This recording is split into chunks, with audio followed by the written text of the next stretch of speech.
Hello friends, I'm Brian, and this is Gizmo Board Games.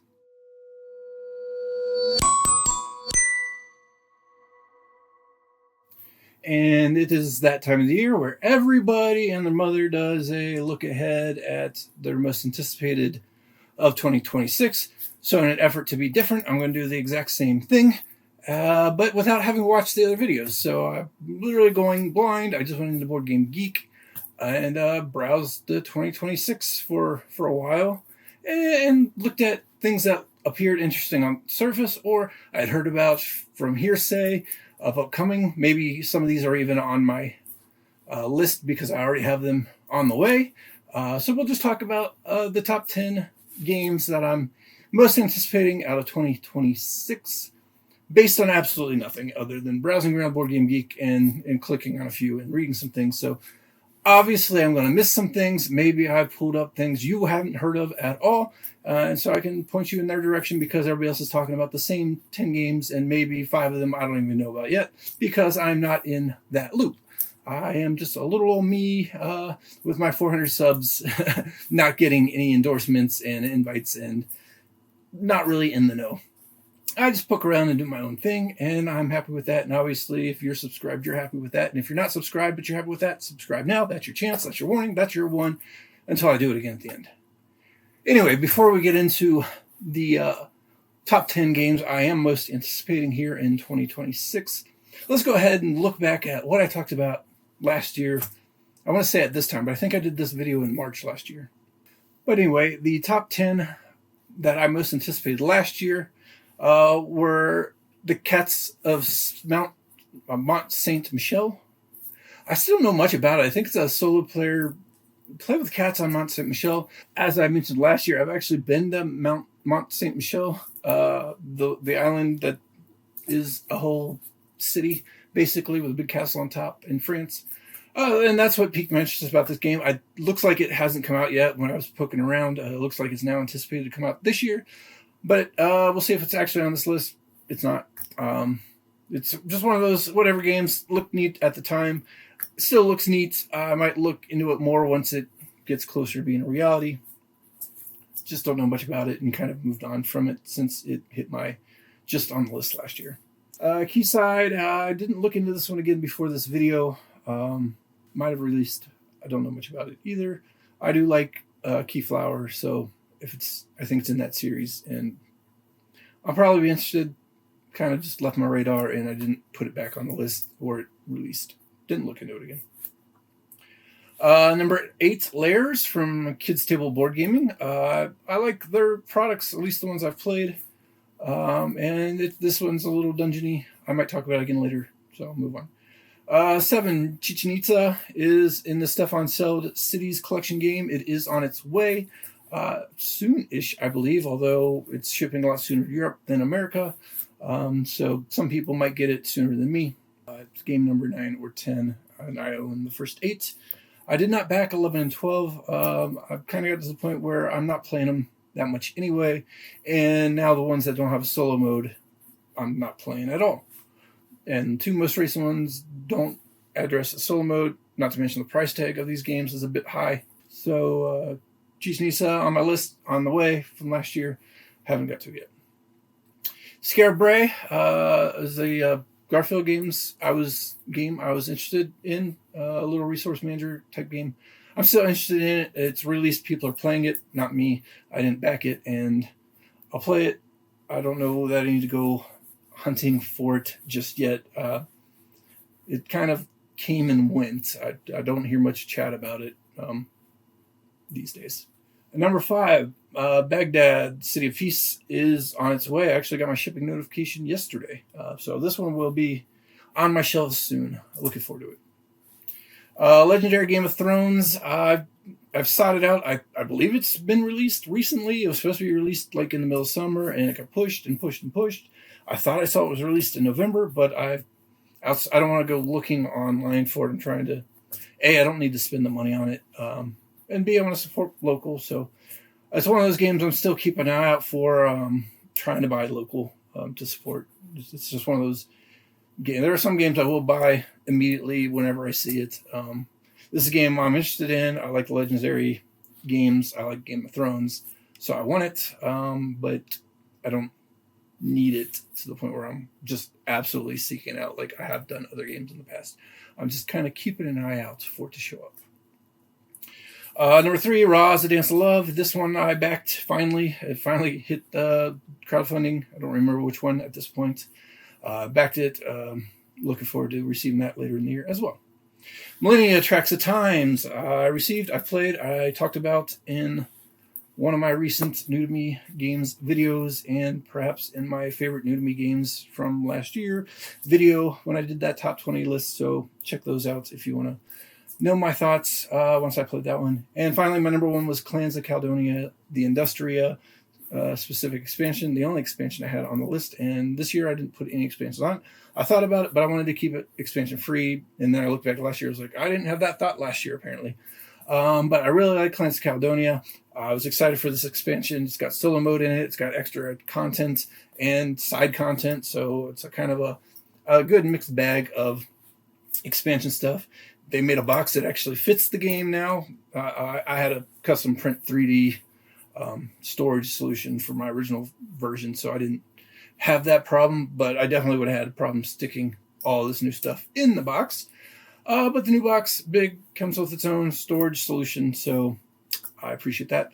Haven't got to the table yet. I keep almost pulling it off the shelf, but I'm trying to try actual new games. I got plenty of actual Shelf of Shame games to try to get played over an expansion of content, but I will get it played because I do love Clans of Caledonia and look forward to digging in. And also, I've played the solo stuff for this game. I helped kind of play test that a couple years ago when it was first coming along. So that was last year's list. That probably went on way longer than I had any intention for it to, but there we are. Let's go ahead and start talking about this year's games. So this year, like I mentioned before, I didn't watch anybody else's preview videos. I purposely avoid them because I don't want to be swayed by other content creators' opinions, and I don't want to copy them. I might accidentally copy them, but I don't want to subconsciously copy them. So if I do happen to copy somebody, pure accident. I haven't watched any other creators' videos that have come along. Last year, that was a lot harder to do because, like I said, I made the video later in the year than this year. So there aren't as many out yet this year, but I have seen a few and just skipped over them. I'll have to go back and watch the ones I'm trying to watch. So completely blind, poking around Board Game Geek and my own, list of things I know are coming along.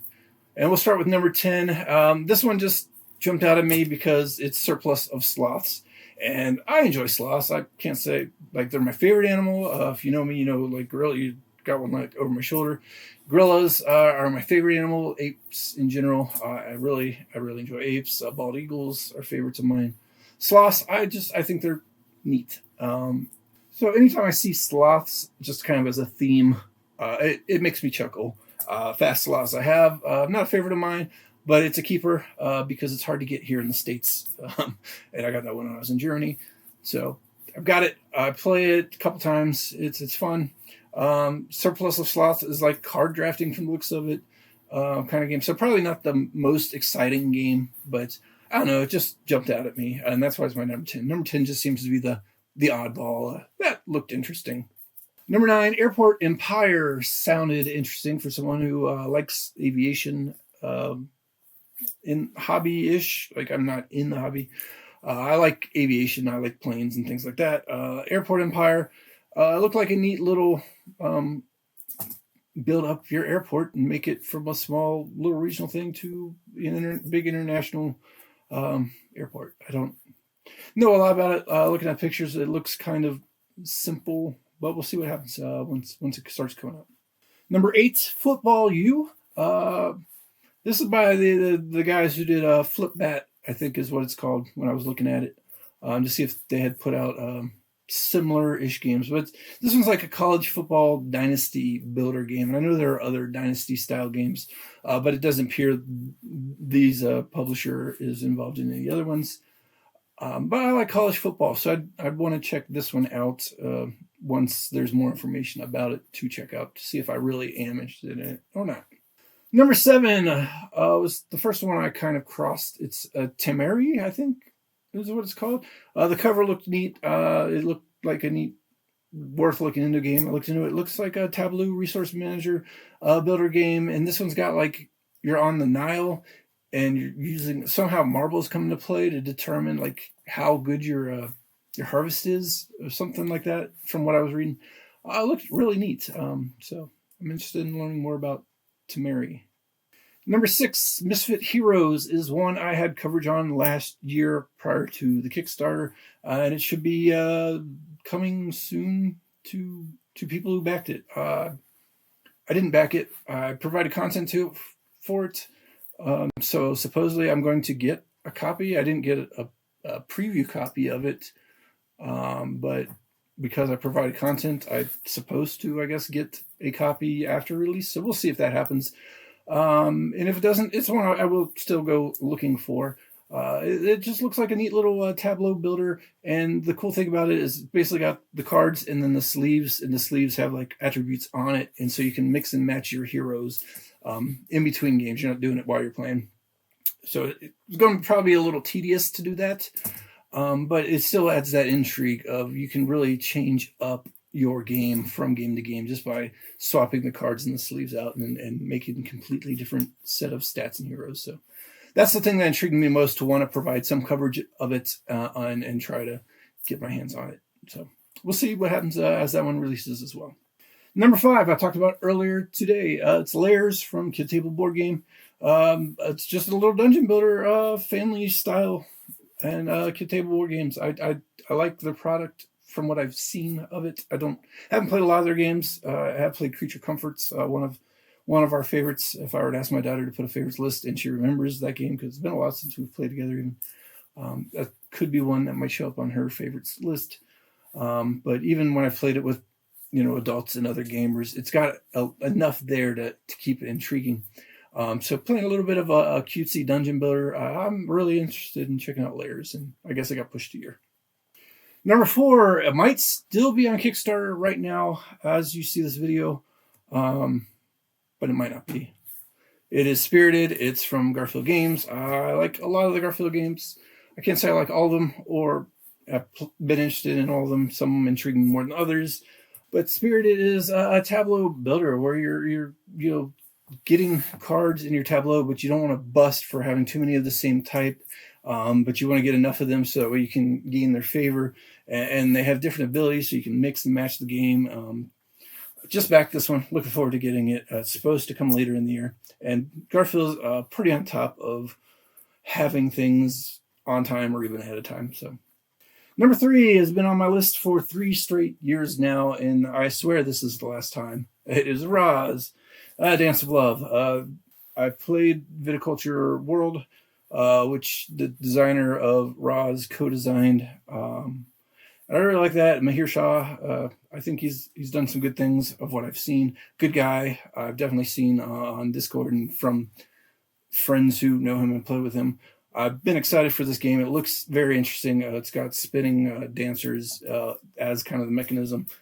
Raas is definitely coming. I definitely backed it late last year. It will finally be on the table. So this is the last time I'm going to talk about Raas in a what I anticipate video, I swear. Number 2 is Ringyo, and this one really sounded interesting. The box is what caught my eye. Along with the name, it sounded and looked similar to like Gugong and Jiangnan, and those games that I like and own already. So I clicked in, checked it out, and it is a feudal Japan set game again. But this one's by Paverson Games, who did Distilled and Luthier, I believe. Recently, I haven't played Luthier. Distilled, I like, don't love. But I think they've been putting out some good content lately, getting a lot of praise. So when I saw that, I was like, oh, okay, now I'm really intrigued. And then reading about it, it is simultaneous worker placement. I don't even know what that means, but I'm intrigued. So I'm really interested in seeing what this one's actually about. It is Ringyo, I think is how it's pronounced. Really looking forward to that one. And I hadn't even heard about it until I was poking around this morning. So good. And lastly is La Patisserie Rococo. It's an Eagle Griffin game. I believe it's by the same designer of Rococo. I could be wrong. It might be Eagle Griffin doing what they've been doing a lot lately with some of the Vital Lacerda games, like the ones you can kind of see right here, the Gallerist, and being re-implemented as the House of Fado. So if this is a family friendlier version of Rococo, I am all in because I really like Rococo. And if it's not, I'm still interested because it looks like a fun, neat little pastry building game. I didn't dig a lot into it. It had me pretty much sold at La Patisserie Rococo and Eagle Griffin. And that's my 10 most anticipated games coming up this year in theory, because like I said earlier, Raas has been pushed 3 years. So some of these games may come or go, and next year when I do my look back at this 10, we can figure out if I got my hands on any of them. Well, obviously I'm going to get my hands on at least a couple of them because they're coming my way. I've backed them, ordered them, whatever you want to say. The question is, will I have played them by this time next year? That's the different story. But anyway, I look forward to all these games all the time. Too many games, not enough time. But that's life. If you like this video, give me a thumbs up and comment below what you are looking forward to this year, especially if it's something everybody but me has been talking about. Because like I said, I haven't looked at those videos yet. So if there's something that everybody's high on, maybe I'm going to be interested as well. So please comment below on any of the things you're looking forward to. And of course, as I mentioned earlier, subscribe if you haven't already, because then you can get my videos in your feed a lot easier. I try to release one a week, and coming up here in February, I will be doing my top 50 games of all time, 2026 iteration. And those are always my most viewed videos. People love those top 150 whatever lists in celebration of my anniversary of being a content creator. I look forward to seeing you in the next video.